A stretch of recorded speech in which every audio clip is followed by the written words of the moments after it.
Hey, what's up? It's Steph. We're back with Steph's Rock Show and Steph's World on Spotify. Today's guest, I'm super stoked because Concert in the Park is starting back up soon. So I'm really excited. We have Tyler from Arden Park Roots. Thanks for coming by. Of course. Glad to be here. Looking So forward to you that. guys kick it off May 3rd, the very first concert in the park. Are you guys stoked? You guys have done this before. Yeah, I honestly, this may be our 13th year. If not, it's probably 12 or something like that. But they usually stick us in the heart of summer and try to, heat stroke me out of the game entirely. So I'm just stoked this year to be on opening night. We've been asking him for opening night for years. You guys are a Sacramento staple reggae band that have been around for a long time. I can't even count how many times I've seen you guys. So I'm really excited because the weather is amazing in May. And so we can all, get some joints rolled and hop out May 3rd and go downtown and have a blast. And I love that Sacramento does this. It's free, it's family friendly. So it's not, there's not a lot of things that are free nowadays. Everything's so expensive and overpriced. Yeah, I love that aspect of it. And actually, they extended it this year to include 10th Street. They closed off an extra portion. I don't know what that's going to look like. But yeah, I mean, in the past, I think they've had room for almost a max capacity of 8,000, something like that. But I think now that they've opened it up, we can probably get closer to 10 out there. Not that we will, but there is the potential. Where's your favorite place to play around Sacramento? I mean, this, and I'm not just saying this, as a pander, but this is our favorite show of the year each year, just because it's every aspect usually combines to make it a perfect evening. I mean, even when it's 100 out in August or something, by the time we play and the sun starts to go down, it cools off to a manageable temperature, and it's just with this buildings in the background and all the hype around it. This is our favorite show of the year. But venue wise, I love the smaller shows like Goldfield, Roseville. Goldfield, J Street. Goldfield, Roseville is amazing as well. We've played Yeah. a couple of shows out there. They got a killer sound system and stage set up out there and great lighting and visuals. Harlow's has always been one of our favorites. There are a number of really great venues in Sac that we love. And some of the smaller, more intimate shows too, like freaking Old Ironsides are even fun once in a while, where it's just like everybody's cramped up right on top of you. Yeah. I like the divey feel of Old Ironsides, I do too. I like Torch Club too, even it's small and intimate. Sacramento has so many great venues. Yeah, I like to go to Torch.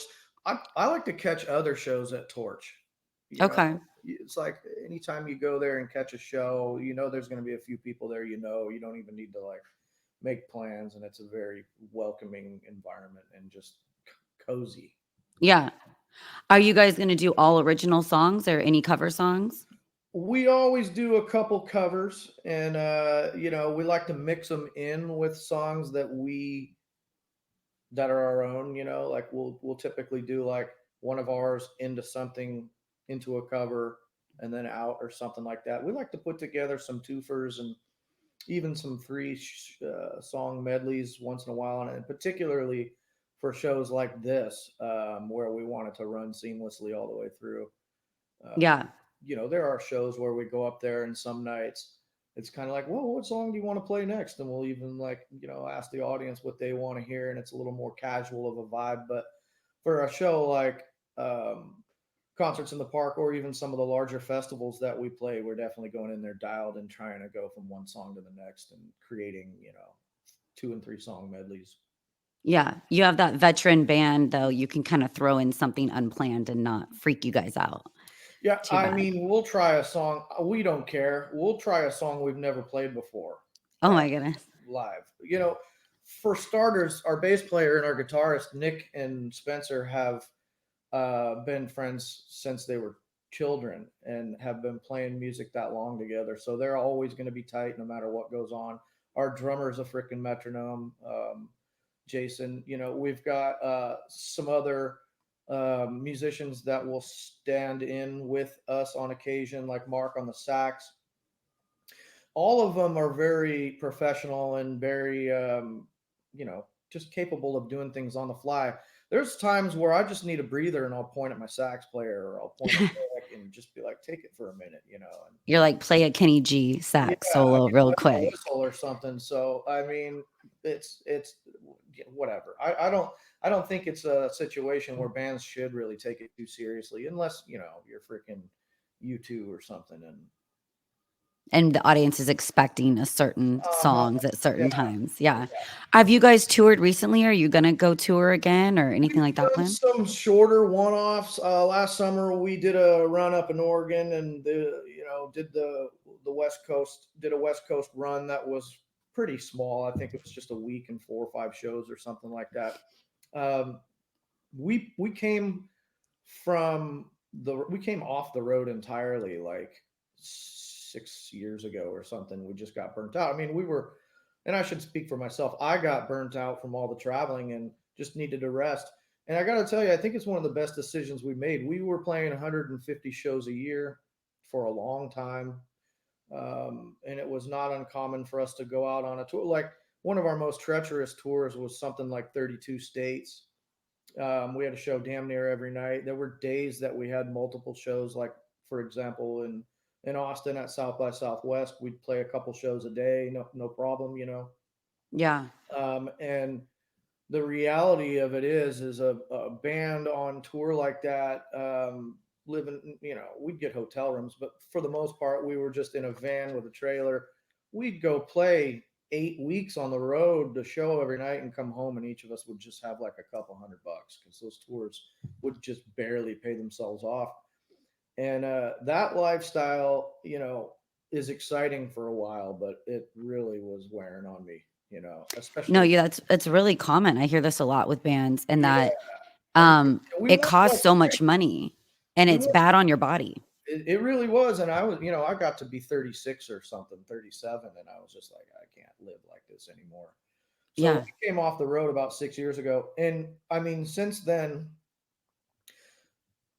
you know, part of why we're so fortunate is because we've developed a fan base in California that will come out to all of our shows. We try not to saturate the market. You know, we try to play a show a month locally, but for the most part, all of our shows are wonderful. People come out. As long as you don't play once a week, you're not going to saturate the market and tire people of the shows. And we've been able to make a little bit of money here in California because we have, um, such a devout fan base. So really, we just play shows that we think are going to be fun, and just pick and choose what it is that we sign up for. Yeah. And Do you guys have like an official creeper fan, like an obsessive fan that just goes to everything or I shows up? mean, there's some people that are at every show, but I can say, God, you're making me think. I can't pinpoint anyone as creepy. That's good. Yeah, That's we good news. down to earth fan base, I think, and I mean, there's not anybody that like some of our biggest fans that come out to every show. I'm constantly in contact with on Instagram, on Facebook. People are messaging us all the time, and I want to keep that line of conversation open. Have you ever dated a fan? I mean, realistically, yes. Like I am a little bit of an introvert, and so I mean, one of the main places I meet people to begin with is at these shows, you know. So if I chose to try not to date a fan, I'd be cutting off basically my only pool of availability, really. It's better than the apps. Is that what you're saying? Yeah, I mean, it's funny. I don't have a lot of luck on the dating apps because I'm short. No, Yeah, they just suck. And the big joke is dating in Sacramento chances sucks. are, yeah, they're awful. And I mean, it Yeah. goes both ways. Men and women both are Oh just yeah. they're window shopping. So when you come across a profile that says, 5'5" or whatever, you tend to swipe left on that one. So I don't have a lot of luck on the dating apps. So I got to meet people the old fashioned way in person. And what better way to meet someone than at a show? Yeah, that's awesome. Have you ever autographed someone's ass? I I'm positive I have, but the memory doesn't strike me. I probably I guarantee I have, but I don't Maybe remember. in the MySpace days, Yeah, like back in a while ago? Okay. evidence of it, thank God. Well, thank you so much, Tyler, for stopping by for a 10-minute update of music in the Sacramento area. And we're so excited to go May 3rd, concert in the park. Check out Arden Park Roots, all of your socials. Is there anything else you want to add to or plug? Yeah, I mean, people have been bugging us for a long time to put out new music, and I think it's time we can start talking about some things that are coming out. We've been working really hard on our fifth album. I'm personally about to put out a solo album because I got, super bored during COVID and just started writing a whole bunch of music. Didn't quite know what to do with it. Wasn't quite the Arden Park Roots flair. So I've been going into the Puss Cavern with Joe Johnston and putting together an album of my own. And by the way, the guys have helped out a lot on that. Everybody's been very supportive. I got a ton of people that have helped on the album.